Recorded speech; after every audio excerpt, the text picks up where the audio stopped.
Hello everybody, how's it going? It's me, Crendor, and welcome back to Crendor Talks in front of a shitty green screen. Today, we're talking about Classic WoW Hardcore. It's finally here, official Classic WoW Hardcore servers. So, it is official, Hardcore Realms are coming to World of Warcraft, and here are the rule sets for the official servers they're going to have. So, number one, death on Hardcore Realms is permanent on that realm.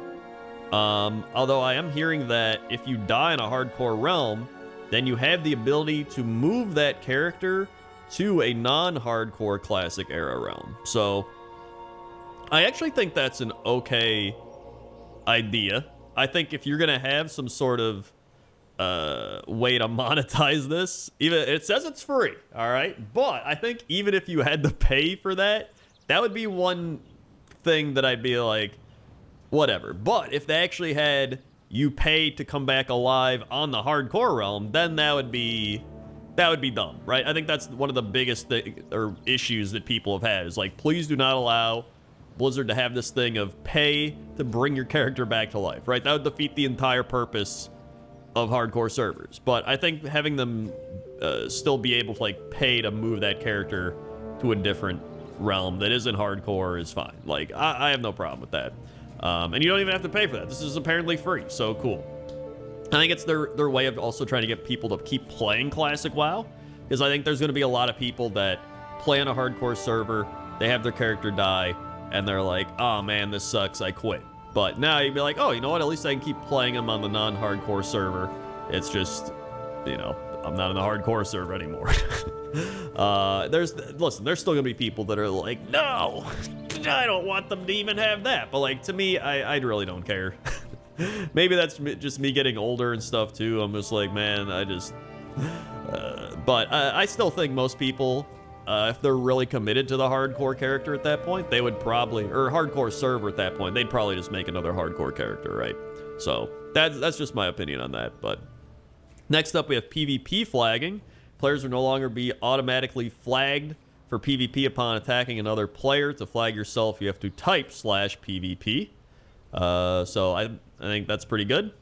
PvP Battlegrounds and Warfare. So PvP Battlegrounds are completely disabled, as are PvP Battle Masters. You may still enter pre-made war games, but you may not gain honor or PvP rep from war games. I don't really have a big opinion on this, because I'm not really the type that would want a PvP on a hardcore server. It's just me. That's a little too crazy for me. Probably because I'm also bad at PvP. But, you know, I mean, if you are one of those people, let me know what you think if you're a PvPer down below. And then there's PvP quest updates, various quests and objectives that cause players to become PvP flags, such as the quest The Attack and the Missing Diplomat no longer cause players to become flagged for PvP. So I think it's just, you know, some quality of life things here and there. They have all dungeons have at least 24-hour lockout timer for players below 60. They say, one of the most important aspects of the WoW Classic Hardcore Realms is engaging in adventures in the outside world with other players. Which I actually agree with this one. I know there's going to be people like, I can't power farm Scarlet Monastery. What even? And like, I actually do agree. I never like when everybody just powers through a dungeon. Like, even in Diablo and games like that, it's like, we just run the same dungeon over 800 times. And I'm like, I don't know how you don't lose your mind. Maybe that is the point. Like, you want to lose your mind. But like, to me, I think a lot of the fun of the game is just going out into the world and doing quests and exploring and doing all this stuff. And just being around other people out in the world. Not just like sitting in the same dungeon and doing it over and over and over and over. I guess you could add that maybe you want the freedom to be able to do that, which I think is understandable, but, you know, this is one of those things that doesn't really bother me, but I think that's partially because I'm not the person that's doing that, right? So, I think it's fine, but, you know, we'll see. Danger leash. Most creatures will leash and reset when leaving the area or zone they were engaged in. I think that's fine. I think that's just a quality life thing. The 16 debuff limit and 32 buff limits have been removed on hardcore realms. That's actually pretty interesting. Bubble Hearth no more. Paladins will not be able to use their Hearthstone while under the effects of Blessing of Protection, Divine Shield. That is That's kind of a crazy one. Like, just taking away bubble hearthing. I don't know. I don't know how I feel about that. I feel like that is part of the Paladin's kit, right? Like, bubble hearthing is just what it is. But I get it. But at the same time, like, if somebody bubble hearts, then you just point and laugh at him, like, stupid Paladin doing his bubble hearth. What an idiot. So I don't know. That one I'm kind of like, yeah. And then this one I think is pretty cool. So it's called a duel to the death.